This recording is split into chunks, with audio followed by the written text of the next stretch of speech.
Welcome to Life with Jason, episode 117, Putting Away the People Pleaser. Today's topic is something that I struggled with for many years, probably most of my life. Being a people pleaser. And to be honest with you, there are still certain aspects of me that want to play into that role even now. And so join me as I explore this topic today.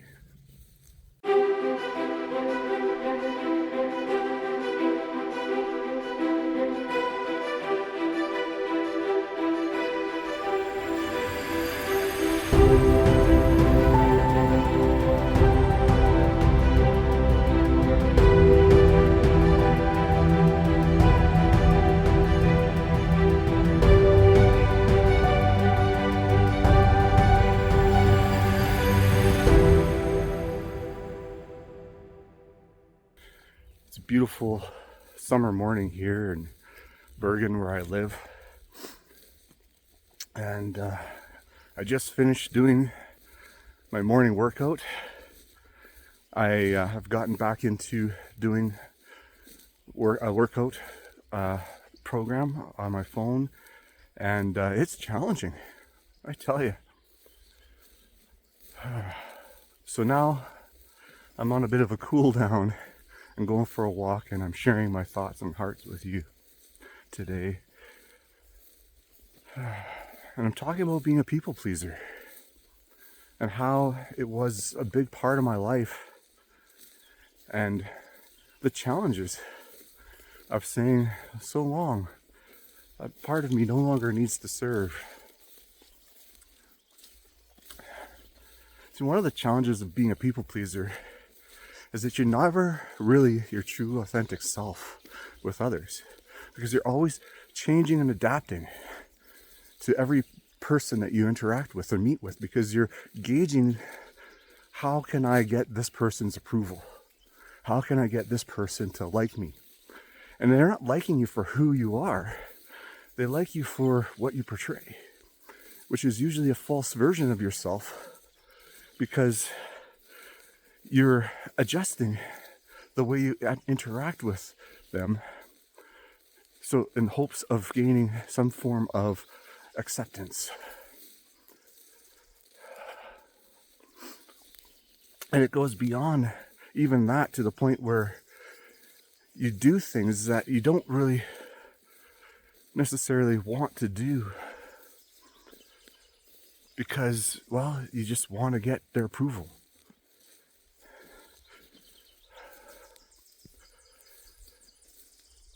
And that was the challenging thing. And I guess one of the things that I need to discuss about that is, where did it come from?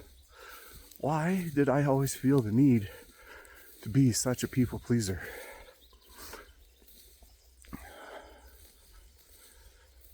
Well, that goes back to way back when I was just a young kid. And I don't know all of it, but this is just kind of what I've uncovered as I've been on my healing journey, as I've been walking this path to become a more authentic version, the truer version of who I am as a man, as a human being, and how I present myself to the world. Because I no longer want to hide behind masks. And so when I look at my early childhood experiences, I had a lot of amazing experiences. I want to just preface that up front, that it's not about me having this terrible childhood, that I wasn't loved by my parents, or my parents did something inherently terribly wrong. It has nothing to do with any of that, because it's all about self-perception. And a lot of times we create these things in our minds at a very young age because of certain experiences. And because we're at that young age, we aren't able to fully discern what that truly means, And it can fast forward to affect you for a very long time in your life until you learn to address it or look at it from a different perspective.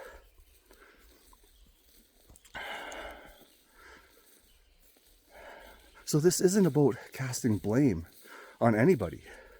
This is about me actually learning to accept responsibility again for something that happened when I was a child. Because I, at that age, made the decisions that led to where I was, to what I became, I guess I should say. And as I move forward into adulthood, see, when we're young, our minds are impressionable and they're molded through our experiences and by those that are close to us, because that is all our world, that is what we know. And at a young age, we take these things as to be legitimate truths when they aren't necessarily the truth.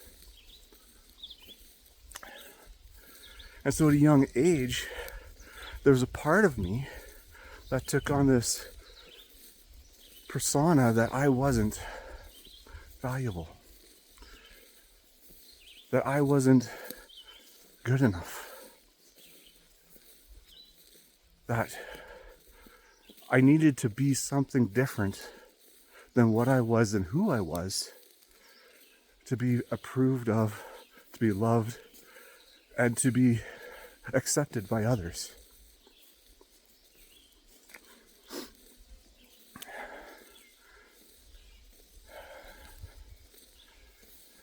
And I can go on and I can list off all these particular different events that I have become aware of that may have led to those decisions.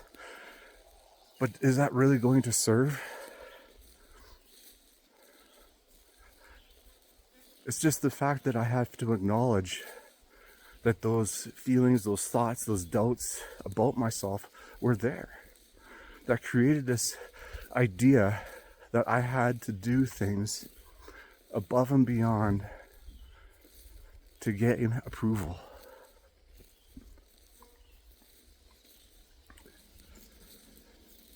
And this deep-rooted thoughts and perspectives of who I was challenged me for the rest of my life, right up until this point. And even now, at times, I still sometimes get the bug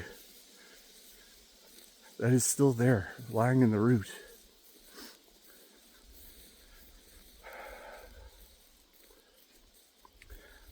And it's not until I've walked through the journey of healing and acknowledging and accepting and grieving all of these things to where I am today, where I can now say, you know what? I no longer have to be the people pleaser. You see, what did the people pleaser do for me as I got older? Well, in my teenage years, especially in junior high, when everybody is likely going through similar situations like I was, that awkward person, not quite fitting in. In those years of my life, I'd moved from the Lower Mainland to Vancouver Island to a whole new school, to a whole new group of kids. And so I was the new kid. And as the new kid, I got picked on. I had a hard time finding friends. I wanted to be friends with everybody.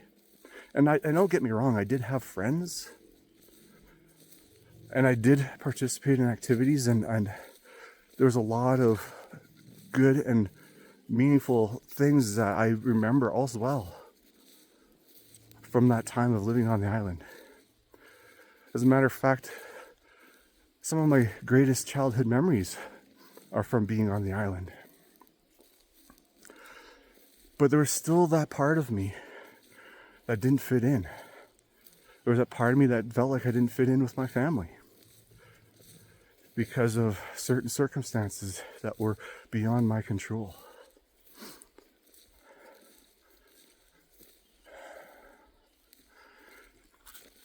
And so all of this played into this idea that I had to be something different with people to gain their acceptance, to gain their approval. And so I would change my behavior to act like kids in one area. And then I'd change my behavior again to be able to hang out with kids in a different area, in a different social group. And I'd change my behavior and my persona again to be with another group of people. And I did this over and over and over again. And so I had very few close friends. And it's not like we can have hundreds of close friends. I recognize that even as an adult. You know, it's hard to maintain close friendships with just only a handful of people. Usually it's less than 3 that you can really be close with. No more than a dozen. And so it's not about me saying that I didn't have an abundance of friends and all that sort of stuff. It's about me just saying that this was the truth in how I perceived myself, and this is the truth in how I reacted and responded during those times. And even, you know, not too long ago, like less than 10 years ago, I remember talking to my dad about the sports teams I was involved in, because I played rugby and I loved playing rugby. And yet there was a part of me that was questioning, why did I really play rugby? Did I play it because I really truly loved it? Or was I playing it because it made me feel tough? And it allowed me to fit in with a group of kids at that time that were tough, that had strength when I was feeling weak and inconsequent and yeah. Only to be reminded by my dad that I was an amazing athlete. And he claims that he told me when I was in those years that I was drafted, in a sense, that he had received a letter from a team in Wales who was scouting as they were playing against us, because they had come from Wales to the island to play against a bunch of different teams on a tour. And as we were playing them, their coaching and staff were so impressed by my playing ability that they sent my dad a letter saying that we want your son to come to Wales. We will give him a full scholarship to come to our school and play in Wales for us. And my parents said no. But I was like, really? He's like, yeah, I've got the letter. I still got it to this day. I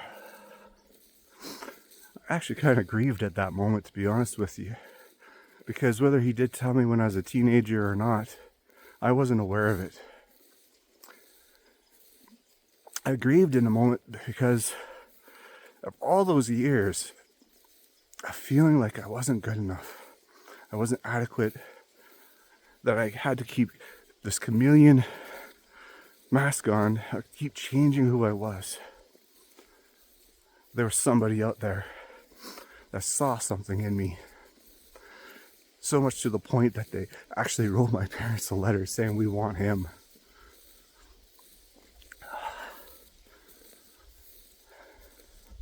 That wasn't the only time through sporting activities that I was requested. I also played baseball at that time.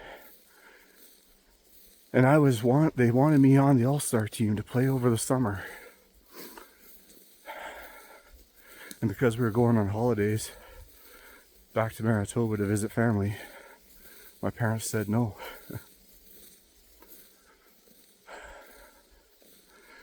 And you know, I can go and I can say, oh, what if I did participate in those opportunities? Where would I be today?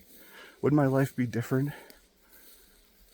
Would I be more satisfied if I would have been able to participate in those opportunities? I don't know. And quite frankly, at this point, it doesn't really matter. Because to be honest with you, where I am today is where I was meant to be.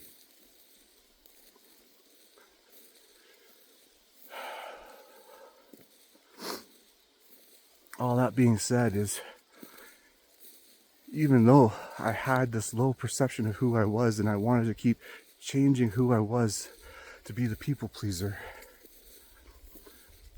there were people that saw more into who I was than I even was able to recognize within myself.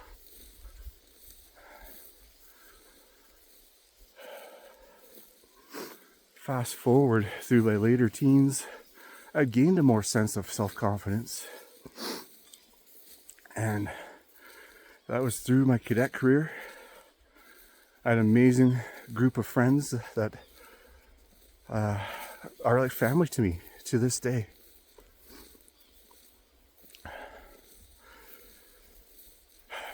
We had done so much together through the activities of the cadet program.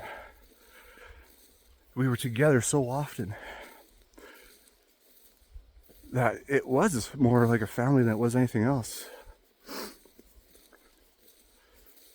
And it was a beautiful experience. And those were the parts of my early young adult life, because that went right on through until my early 20s when I became a civilian instructor and so forth before I moved to Alberta.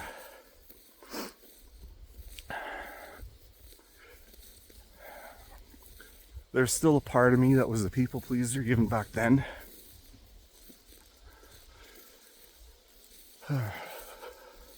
Because there were some activities that I did and participated on or whatever, it was more through peer pressure and just wanting to be accepted. Didn't want to miss out. Than it was that I really wanted to really do those activities. And so even though I had a stronger sense of who I was, and I had more confidence in who I was at that time, there's still a part of me that was playing that people pleaser role because I wanted to fit in. I didn't want to lose what I had.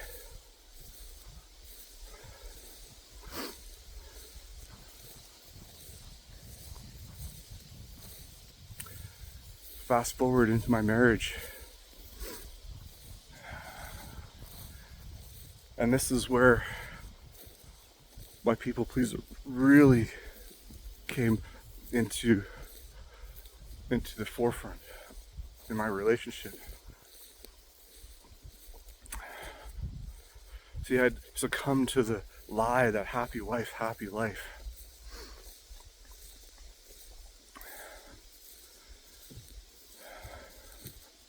And I would say that it is a lie when you look at it from a certain perspective. Because each and every person is ultimately responsible for their own happiness. Yes, we as a couple do play, those of us who are in a relationship and are married or as couples, do have and do play an important role in building the other person up. Don't get me wrong there. It's not about you having to be completely isolated in your own happiness. But it's more about being interdependent, which is something I was not aware of at the time. See, I was so codependent on my past wife for everything. She was all that I had. And if I was not succeeding in that relationship, if I was not meeting her needs at some level, I felt terrible. I felt like I wasn't being a true man. I did everything that I thought I should be doing to provide for the home. And while doing that, I neglected her emotional needs. I did everything I could to provide what she wanted in the material world, only to neglect what truly mattered.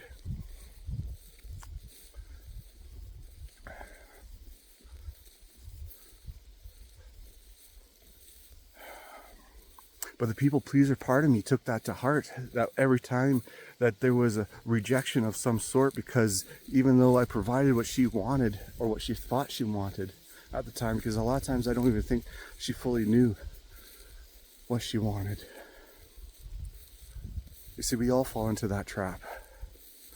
We think that this next thing, this next material thing will make us happy, or the next this or the next that will make us happy, only to find out that it's not quite what we expected it to be. And so we're left dissatisfied. And so while she was projecting her dissatisfaction on what she thought she wanted, I took it personal, that it was something wrong with me. I took it personal that she was rejecting me and for what I could provide, because I wasn't giving her what she needed or what she wanted. And that started pulling us apart. And it was that people pleaser part of me that really was the catalyst to a lot of the stuff that was going on in our marriage, because I would constantly try to change, constantly try to be this chameleon instead of being who I really was meant to be, but being myself. I was so fake with her, trying to put on this persona of what I thought she wanted me to be, that she had no clue who I was. And so she constantly questioned me about who I was. She questioned my integrity. She questioned all sorts of things. And why not? Because I wasn't being myself. I don't blame her for that.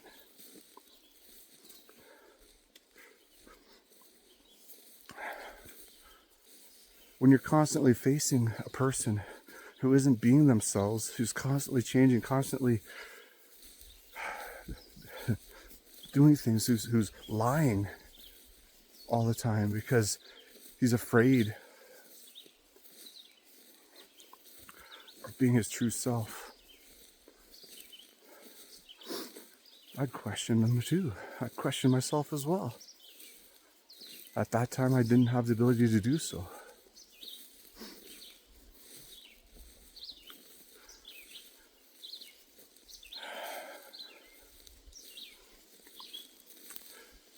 So now to the part where I say goodbye to the people pleaser. You see, it was after the divorce, after I went through the pain of the divorce, after I went through the depression, after I went through all those cycles of grieving the loss of the relationship,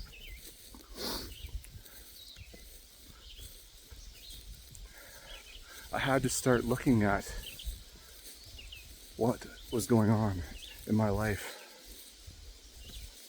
I had to take another look at who I was as a person, as a man. I had to start setting aside old behaviors that no longer served me. But I had to identify what those behaviors were.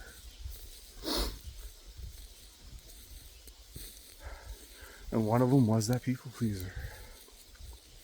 I had to dig in to find out where that came from. I had to change my perspective as to who I was as a man, who I was as a person, who I am as a person, who I am going to be. And so this journey out of where I was to where I am, this healing journey, isn't about me being a chameleon at this point in time anymore.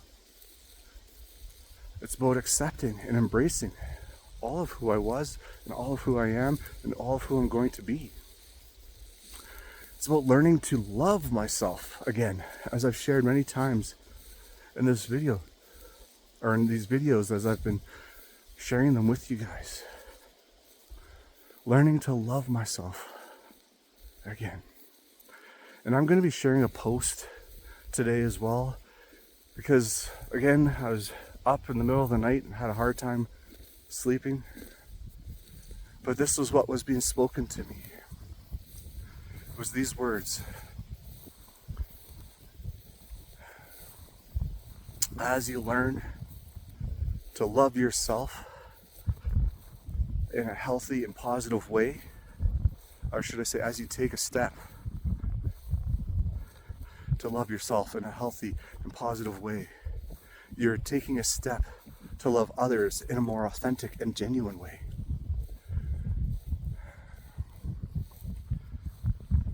See, it's not a bad thing to love yourself. It's not a bad thing. A lot of people have a hard time accepting that truth. I did. I just had the opportunity to share my testimony at church on Sunday. And I will be posting that here. I was going to record the thing, a video version of it, and I had the camera all set up, and it didn't get recorded. So I only have the audio. So I'm trying to figure out how I'm going to present my testimony. But in my testimony, I shared that there was, for many years of my life, I had a hard time looking myself in the mirror because I didn't like what I saw. Everything about what I saw in the mirror was despicable, had no value, wasn't worthy to be loved.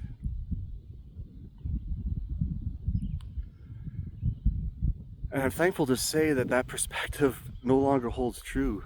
I can look myself in the mirror and I can see this wonderful man standing before you, who's gained a new sense of purpose, who's got a new zest for life.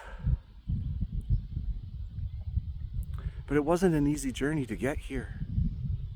I had to let go of a lot of things, including the people pleaser. And so my encouragement for you today is to be willing to take courage and take a deep dive into your life. And possibly look at ways where you may be or may have been a people pleaser. And how is that affecting you in your life right now? How's it affecting your relationships? How's it affecting how you behave with others? Are you able to be real? Or are you hiding behind this mask?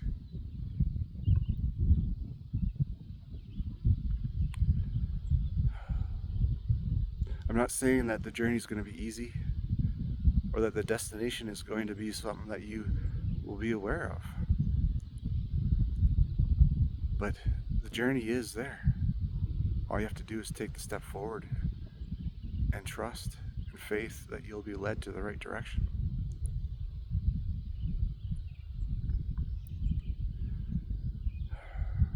So I want to thank you again, all of you, as I continue on this journey, as I move forward in my life, as I continue in my new pursuit with Lifting the Soul Ministries. Every day I'm making another step forward in that endeavor, and I'm so thankful to be in this place. It gives me hope and a true desire, and I look forward to the men I'm going to meet as I serve to help other men thrive. You know, my life isn't perfect right now, and we're never all going to be perfect in this lifetime. But the journey is the valuable part of what life has to offer us. And so I want to be able to walk alongside other men, to share what I have learned, to help them come to a new place in their life, to see themselves for who they really are meant to be. That is my heart's desire. So please like and share this video, subscribe if you haven't subscribed already, and check out my website, www.liftingthesoulministries.com, and see what's going on there. Because I was just talking to my website developer yesterday, and it's exciting. It's moving forward. It's like I just got to start producing content to put on there as well. And so thank you again. Until next time, much love.